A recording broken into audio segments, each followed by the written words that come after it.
live. Welcome to the comic live stream. We're gonna talk about critiques a little, very randomly, honestly. I'm almost very late for this live stream, but thank goodness. Let me turn on the alarms. So I want to talk about working with people because I think that's a mistake I have made in the past. Every time I work alone, and I think collaborating with people is very important to have success on your comics and honestly anything, especially if you see yourself as a business, but also because it's fun. It's cool to work with other people. Do shout outs. I think I mentioned that the reason I got so many followers the first time I published my comic was because Lily Dusk, unprompted, because I didn't ask her to, who's the creator of Midnight Poppyland. That's a featured webtoon right now. So she gave a shout out and also to other artists, and I of course gave it in return, and then other artists gave it in return. And that was a very good example, and I didn't know how big of a role it played, but I just know that when I published in the 2025 contest, comic contest, I didn't do as well at all. And I think there were two factors. One of them is story-wise. I was going in a different direction. That obviously is a very good, big factor.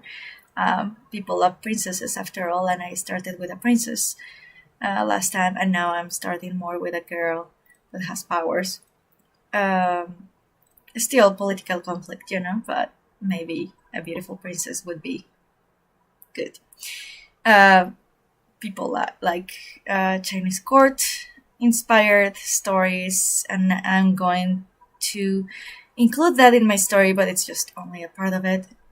So that's on the writing part or the calling attention part, which shouldn't matter. At the end of the day, even if I didn't get 1,000 followers at the beginning or something, you gain more as you continue, right? However, I'm going to talk about the working with people part because that's the reason brands hire influencers. That's the reason collaborations work.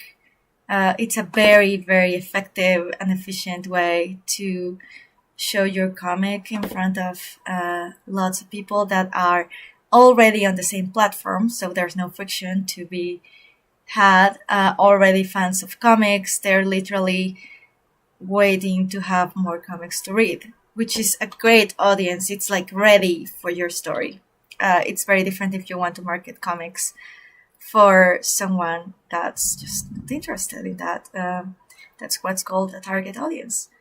And I wanted to talk about critiques because when you are with a group of creatives, every Monday I gather with my writers club in person. I also have a Discord. Right now I don't have it linked because I don't care about making it big. But for now, if you want to just comment, we do comic war workings when people are inclined to do them, which is not always. But comment, it could be cool. I think it's very cool to be hanging out with creatives. Sometimes, however, I think we forget, or it depends on the group, but we don't know how harsh to be on the critics. And especially if they're your friends, it's easy to be soft. When you're with people on the internet, I think it's a little harder unless you're in a call and you establish it looking at people face to face. How harsh, how direct are you or should you be about your friend's story? Or when I share my comic, honestly, I think it's super important to, to receive critiques of my story, because that's where I do have lots of flaws regarding art, but I think the most important thing to me and to most people is the story. That's the experience most people have when they go to the movies nowadays. The effects are maybe, I have no idea, I haven't gone to the movies in ages, but before the strike or whatever happened, the effects can be amazing, but if the story sucks, the story sucks. And there's nothing that can fix that, even if the art is very beautiful. I have personally enjoyed many movies where the art is gorgeous, but I know that I enjoy it more because I'm an artist. When I'm watching with writer friends or even normal people that have not that interest in mind, the experience is very bad. So if someone tells me, hey, you're asking for critiques, number one, I'm not that, I don't like unsolicited criticism, but I do think criticism is very important at certain stages. I think for noobs, for people that are new, sorry, I think that's a very delicate game. But once you're a little ahead, if someone tells me right now, hey, your story sucks, I'm gonna be very grateful, because especially if they tell me how to fix it, not from where there's two types of critics. One that actually tries to understand the purpose of your story and tries to make it better according to what you want to communicate. And that's a good type of critic. But a bad type of critic regarding story is when people just want to write your story whatever way they want it. Let's say Shrek. Let's say for some weird reason Tarantino wants to correct Shrek to make it more like a Tarantino movie. That's not the purpose of the story. Nor, I mean, it could be a different approach, of course, but it wouldn't be Shrek, the one that was super successful, especially in Latin America. I think in the US too.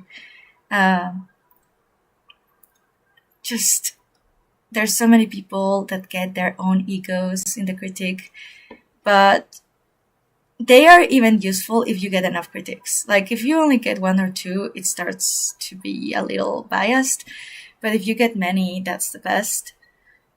And sometimes I wonder that, because I have my internet friends, right?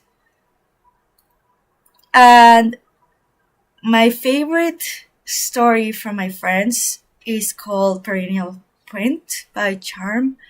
You can find it in the Duck comics. I think it's fun. But I have had other friends that I have supported their comics, and I have had to stop a couple of them. Like, I have had to stop reading because, to me, either they have some weird kink. It's very funny because this person was very religious, but this kink, I just not only I did not like it, but I find it weird that every single villain had that kink. It's like, okay, clearly you're having fun with your comic story. It's good that you're getting it out there. There's nothing wrong with sharing your kink. I don't think you're making a very compelling story, but you're having fun and you're sharing it, and people that like it will enjoy, I guess. They're the villains, though, so clearly there's something wrong about unwanted touch and so many characters that were licking other characters for some weird reason. So I couldn't continue reading. It was too disgusting to me. And she never invited a comment, so I don't know. I'm saying this very publicly. I do think she had very cool elements in her story. And that's why I read a lot of it. But I don't know that. And I was wondering, do I tell her? Do I not tell her? I mean, if she doesn't ask, usually my policy is if someone is not really asking for critiques, then it's not wanted.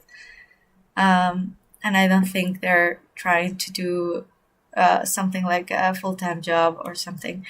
And I really dislike unwanted advice and criticism. Sometimes, in a conversation, it comes out naturally. On the internet, I don't even know. With me, and especially in this video, you can criticize whatever you think I can improve. That's cool. But, in my writers club, the reason I go is for them to tell me when my story is shit. I'm trying my best to make it a good story. I feel very happy with first act, second act. I still think there are things to improve. And I think the third act is weak, or at least I'm not convinced. I need outside people to tell me, hey, this is interesting, or it's not. And for me to fix it before I spend hours and hours drawing lots of pages, and then I found out the story is very bad. I mean, sometimes, especially if you're a beginner, or I'm technically a beginner, I haven't finished the story even though I have wrote 40. Maybe good to get those short, bad stories out there to become good. And I was also reflecting this because, to be frank, I was hearing about this very big author that hired... Hello, Agiso. How are you? How is your project going? Oh, I'm not sharing the right image, right? Oh my god. No, it's supposed to be sharing the right one. Okay, let me see if it's updating in the live stream.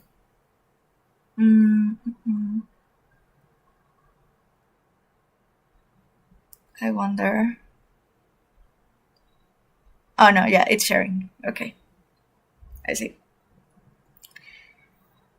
But how's your project going, Akisa? Oh, well.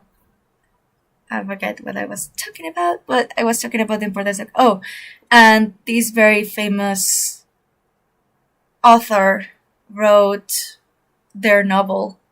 And they became very big in social media, I guess, especially TikTok. I have no idea, honestly. I just heard from a booktube kind of YouTube video. But apparently this author became so big in social media, and people were very, very excited about their book because it looked so cool. And this person hired so many people, like, to do art about his novel, and to even have a soundtrack. But nobody had read anything that this person had written. And they went ahead with the sale, I guess. And sadly, this person published the book finally. People got to read the book, and it was amateurish. I don't know if it's as terrible as people say, because people are harsher when they have high expectations, and I know the expectations were very high, for this person. But it was a very, very sad disappointment. And the interesting thing about this story is that, from what the channel said, this person had the opportunity to work with a publishing house that detected there were problems with the story. But the author was so attached to the story, they took it personally.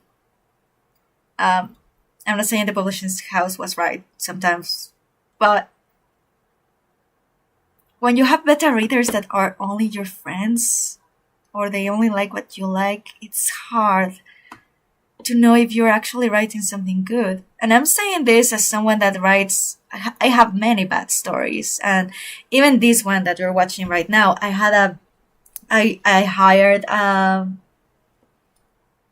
paid for a developmental edit, and I had so many mistakes. Oh my god, the dialogue was very bad.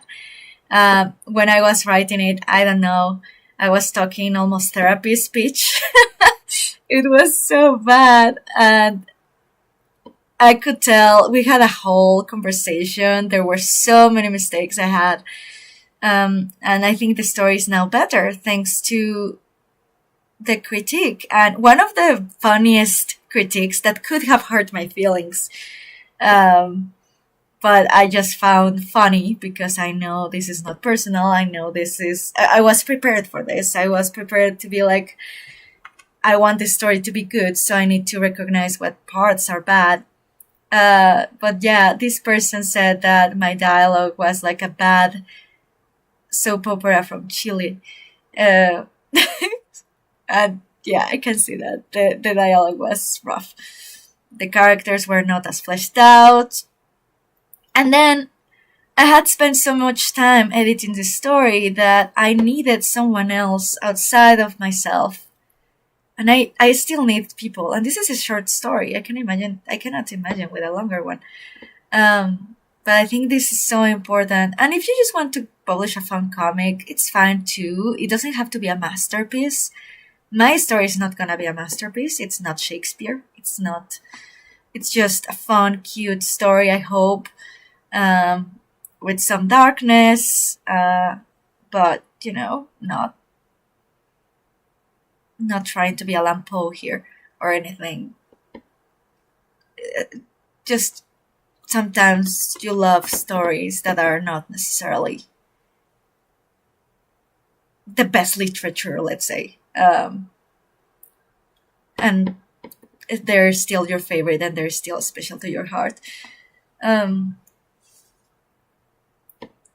Okay, Akisu says, I finished my head turnarounds. That's cool. I decided to jump back into the concepting stage to do a new creature design that should tighten up the story. I'm almost back to actually making the comic. That's so cool. That's very exciting.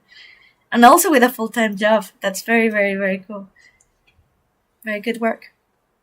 I look forward to you sharing. It's gonna be cool to read the story. And then Pixel Chapter Studios.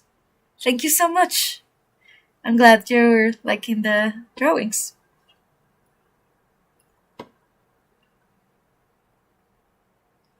Okay, so the point of this, what I want to say is that if you're trying to improve, you need to recognize the places you're weak in.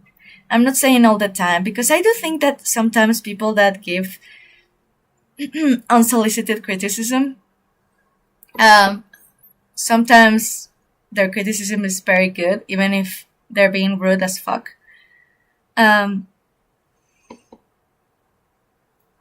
But also, there are so many areas to improve in life, character-wise, art-wise, writer-wise, relationships-wise.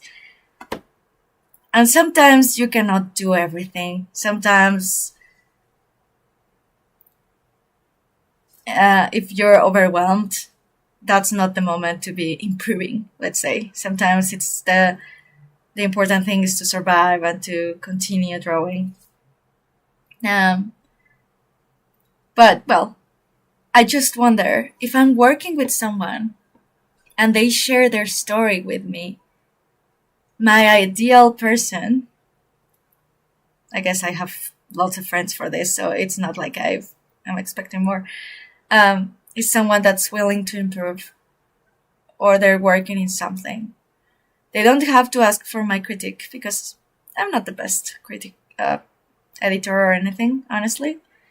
Every time I watch a movie with my boyfriend, he's such a good writer. He figures out the mistakes. He suggests alternative ways of doing it.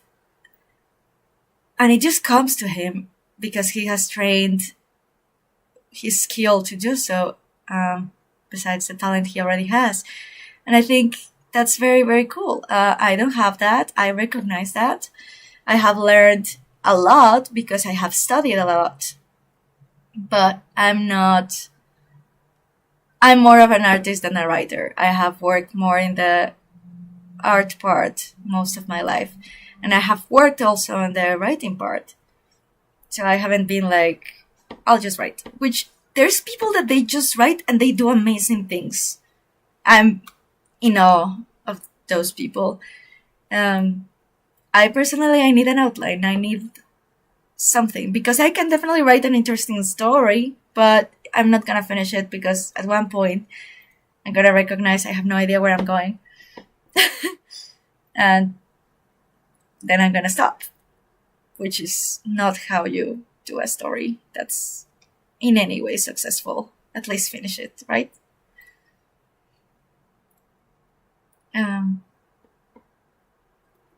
But yeah, like if you share your story, I guess not with everyone, but I would just be,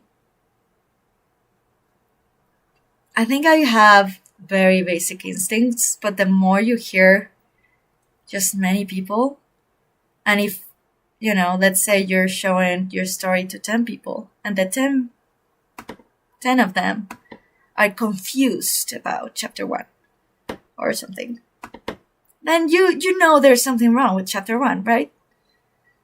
It is possible that if you give your precious story to me,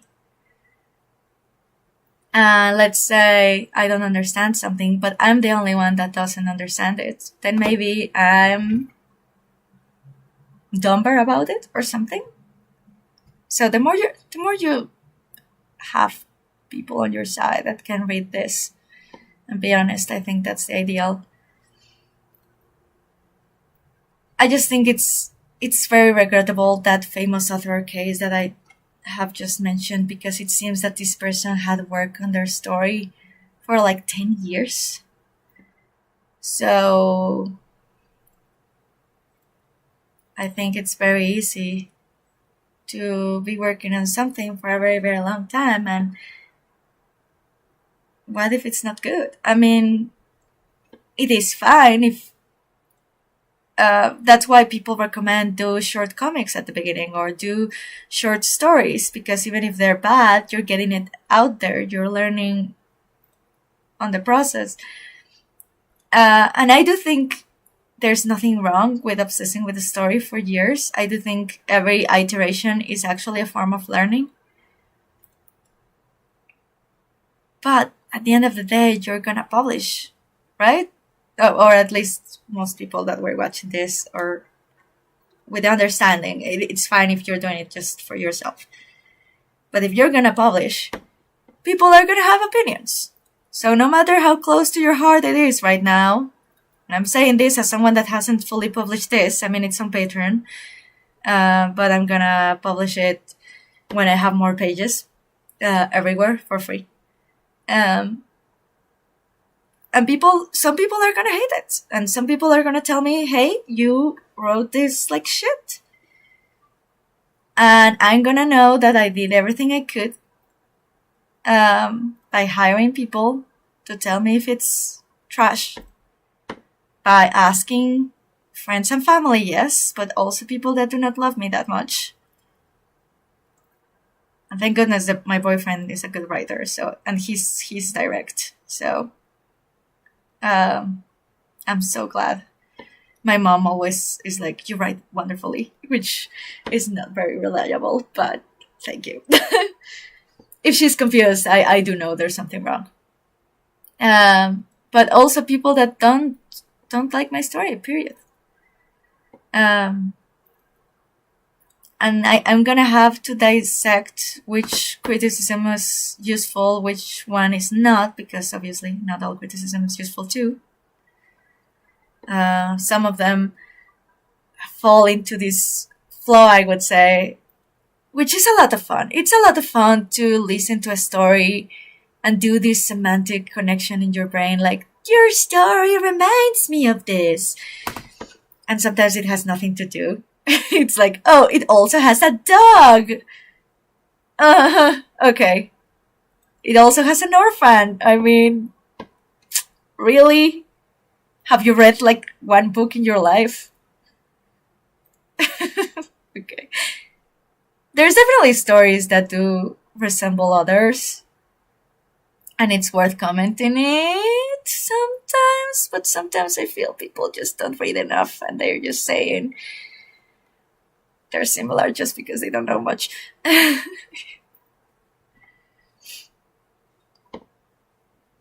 don't know. What do you think?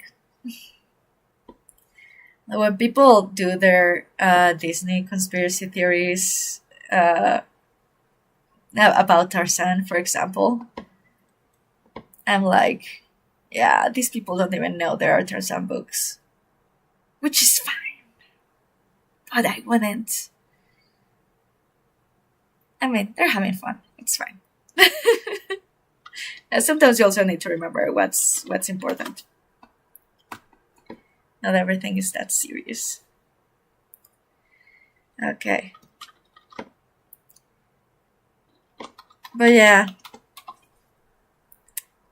What do you think? Would you prefer someone telling you your story has major flaws to correct and then publish? Or would you prefer to publish and change it as you go? Which may be complicated, especially if you're doing a very, very, very long story.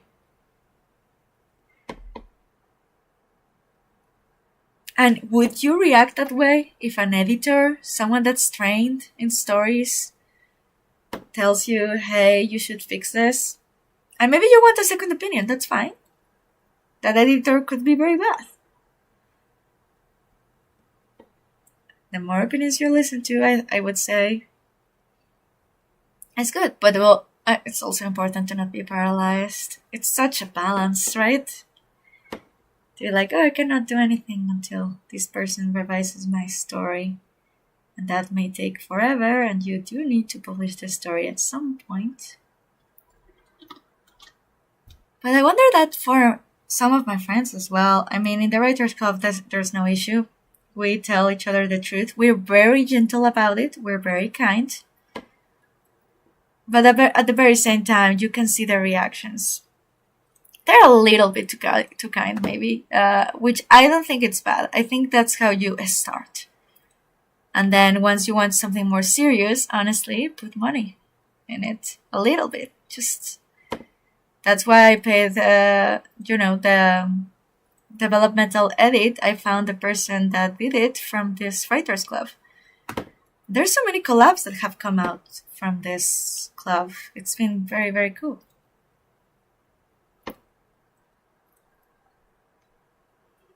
Yeah. It is very important to not spend that much time. Okay, let's see if this works. Okay. Where are the boxes? Here.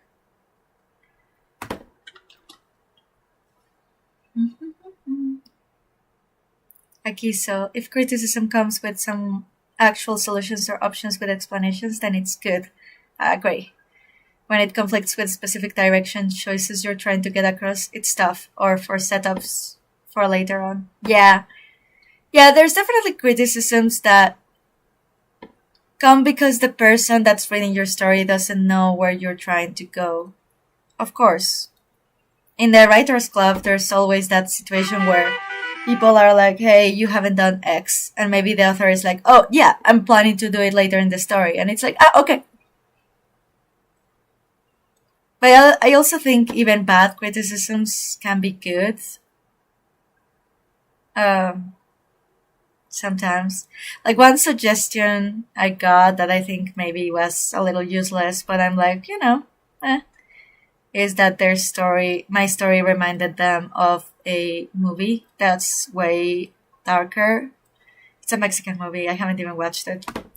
I watched a summary and I forgot. I forgot completely. But it's cool that I get that vibe.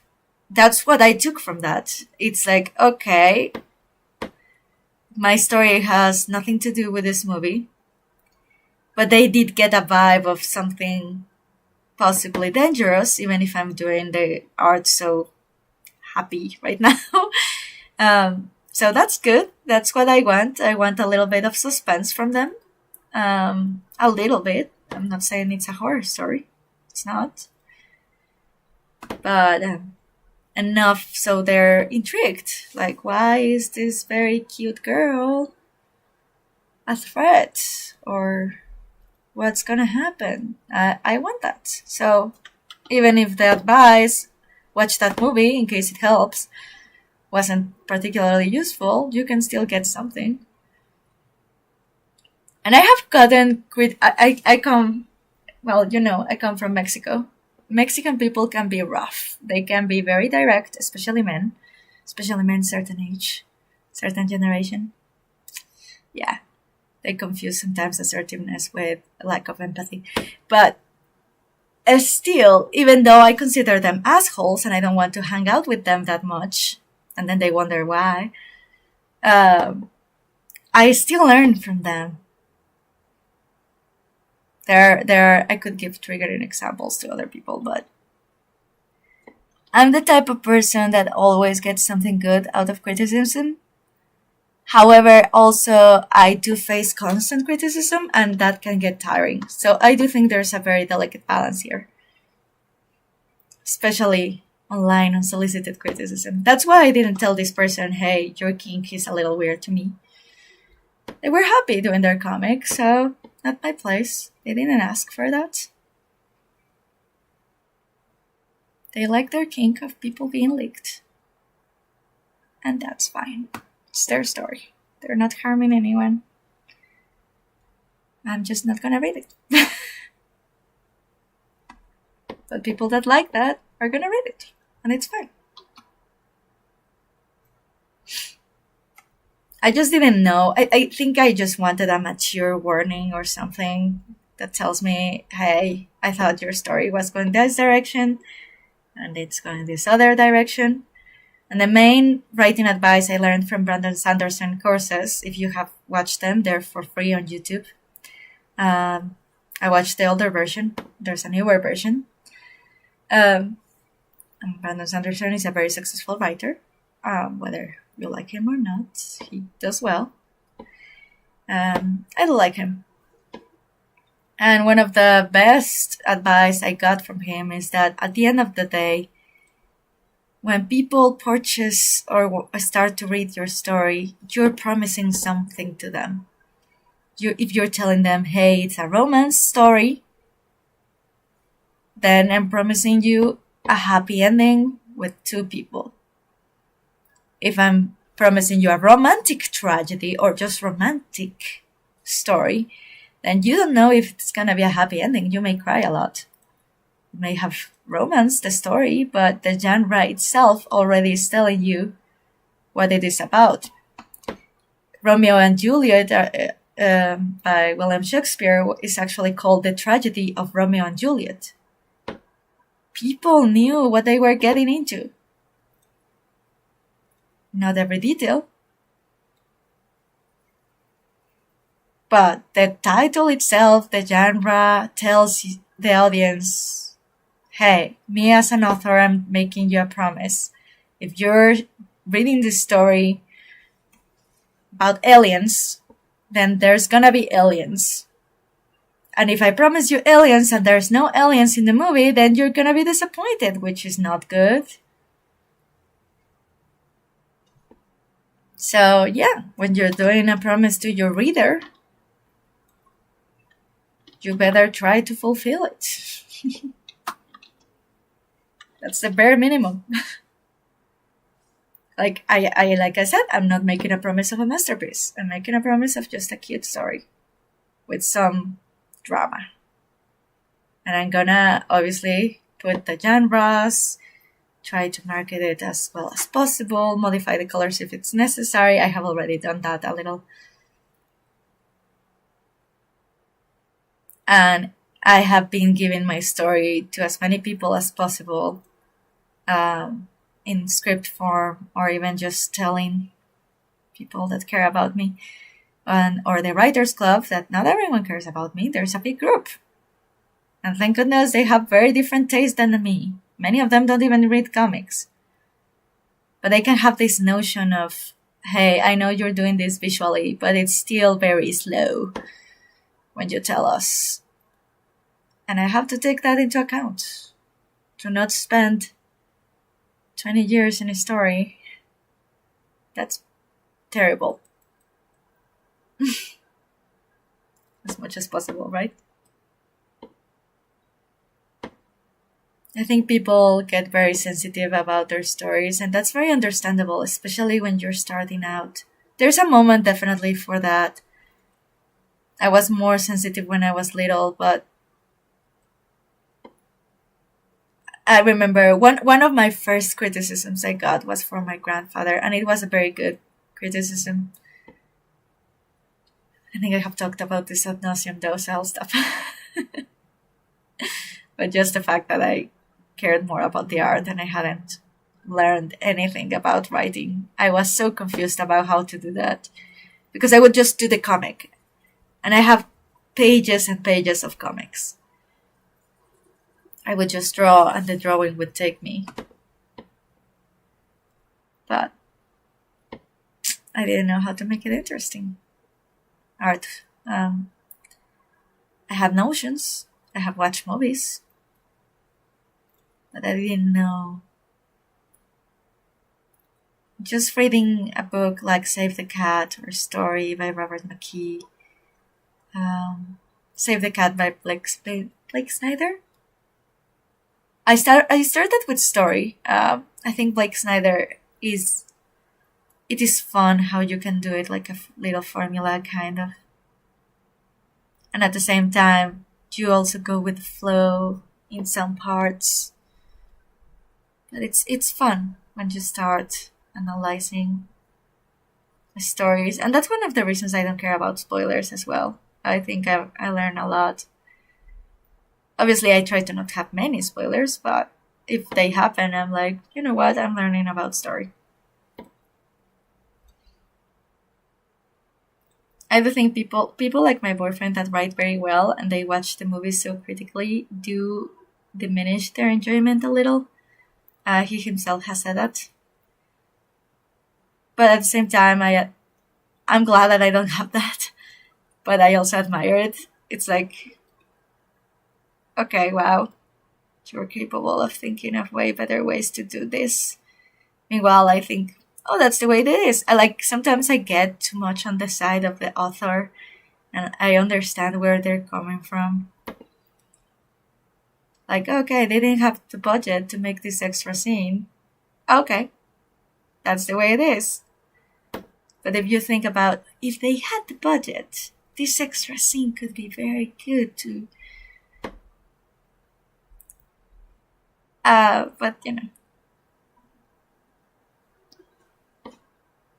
I think if I go back to comics, I would like to have comic allies, let's say. So if you have comic, I think it could be very cool for us to, it won't always overlap, right? But to be publishing at the same time, to do shout outs, to do collabs. However, and here's the thing, this is the big fat however. What if, let's say, okay, I'm gonna put myself as an example. Imagine I want to do collabs, like the ones I'm just saying. And I want to collab with Glove. And I have no idea if that's the pronunciation, but WLOP. No. Right? They don't need me. They paint so beautifully. They're already also successful as fuck. So I think I don't ask people to be again Shakespeare or Leonardo da Vinci. I'm just putting these very old random examples just to illustrate a point. But if people that are working with me are not trying to improve, I think that's tough, because how do I need to phrase this sentence. I don't even know what I'm trying to say. But I think it could be cool to work with other people and for them to also point out the mistakes I'm making. Yeah, I'm gonna use myself as an example. That's the safest. Like if they say, hey, you know what? You draw heads too big. That could actually be, and that's actually a problem I do have. Like sometimes, every once in a while, you lose your sense of proportion. And sometimes that's part of the style. But sometimes it's a little bit too big, maybe, you know? I'm also thinking of another artist. I'm enjoying their comics so much, and they draw beautifully. But every once in a while, their heads are very, very big. And I'm like, oh, well, it's part of the experience. But if I'm working with someone and they can help me, I think that's very, very nice. I do know I'm influenced by sports shonen anime, probably, where rivalry is part of friendship, and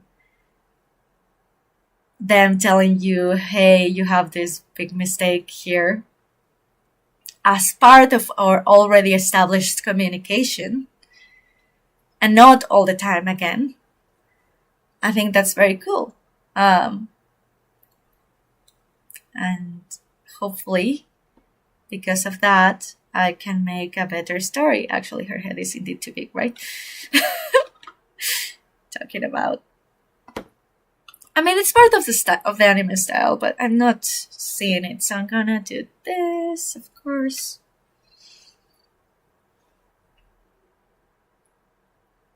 Yeah.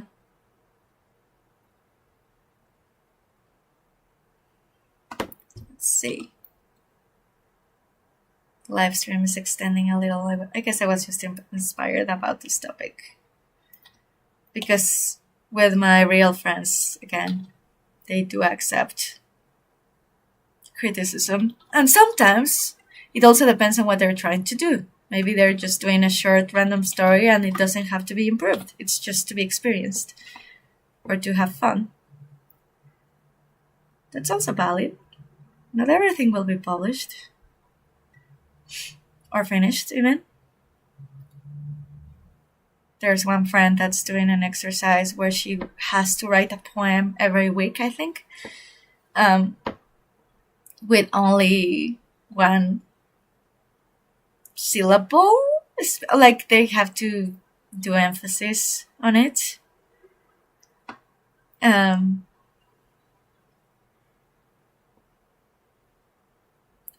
I just tell her what I feel, because I'm not the perfect poetry feedback reviewer, I guess. Hey Aggie, so yeah, I love haiku vibes, lol. Yeah, exactly. I love that. I love that idea of improving as a team, kind of. I think that's the phrase. Like, imagine you want to publish your comic and your aunt or your mom, let's say, they make you work with your 3-year-old cousin that is not actually serious about art at all. Would you like that? I'm guessing not. Every once in a while, yes, obviously, your cute cousin is cute. It's fine. But it could be limiting, right? You want to be able to talk about art or how to improve in comics or how to improve in writing or, have honesty. Have honesty to the point of, hey, right now I'm depressed. I just need to draw. Don't tell me that it's bad. I just need to draw. Okay. Or honesty in the fact of, hey, I really want this to be successful and I'm going to publish it. Everyone on the internet can see it. Does it suck? Do you like my characters? Maybe not. And maybe it's just an opinion in the void again, but I think that level of honesty slash compassion slash assertivity, thank goodness I have achieved that with my closest friends to a certain degree, with faraway friends, and I want to achieve that with the internet friends, or acquaintances if you want, especially if I end up working with them in comics. I think that could be very, very cool. Like, hey, I don't want feedback. I just want to publish. Just 2 people are gonna read it anyway. Okay, that's fair. People want different things. Some people just do their comic for themselves and they just have fun, and that's cool. They don't want to publish it. They don't want no one else to read it. And who cares if it's bad or if it's good? Maybe it's good to that person, and that's the only person that matters. That's cool. It only depends of the level of goal or whatever. Maybe that person has a terrible job working 80 hours a week, and that's their escape. That's very cute that they have that escape, that comic. They don't need to publish. If they're just happy, that's cool. So yeah, criticism is a whole... I know how I would have it structured this way better if it was a YouTube video, but for a live stream, I think I made my point. But yeah, I would love to be with a team, I guess. Not working on the same project, just all of us striving for something. Some of them just finished this cute little comic. This is a cute little comic, honestly. This is not my magnus opus. This is not my longest story that I want to publish. I don't have particular number hopes about this. I just want to learn while I do it. I do want it to be successful, of course. I want people to read it. I want people to enjoy it. I want to learn a lot while doing it. But if it doesn't happen, I'll continue creating. I don't know where this is.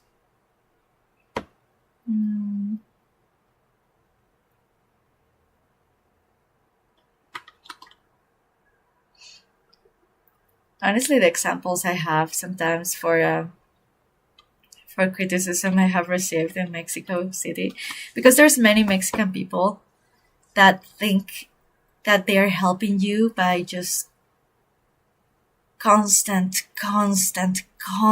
advice, constant criticism. The good thing about it is that if you're enough tough-skinned, like thank goodness I am now, you do learn to take it. You do learn a lot of it. The bad thing is then they wonder why their families don't talk to each other, or why their children are not visiting as much. I mean, it's very tiring to be hearing constant criticism about absolutely everything. And they are not willing to receive criticism in return. So yeah, I'm not saying all criticism is good. I'm just saying that if there's a particular objective, it may be worth learning to take some of it, to not have this big author's experience with their project, sorry. I just don't know their pronouns. But they did so bad. I think people were leaving 1-star reviews on Goodreads. Poor person. It must have been... I just imagine them crying. It must have been very tough. But at the same time, if that many people on the internet are watching you, you better make sure that what you're creating is good. It's a little safer if you have way less followers or people that watch you. If you only 10 people are gonna read your story, the stakes are way lower, of course. And if you just want a very cute short story, again. Honestly, with this, I'm not expecting a huge audience because it's a very particular story. But I do want to start or restart, let's say, some level of career and then do more stories. The developmental edit is finished, but I did change a lot after that, so I need another one probably. But the first part is completely reviewed and I'm confident, so that's what I'm drawing right now. I have started to ramble, right? Well, I should probably go. But, well, let me know if you also plan to publish your comic. Agiso, I know that you do, and I think that's very cool. Let me know so I can read, support. And, well, everyone, thank you for being here. Goodbye.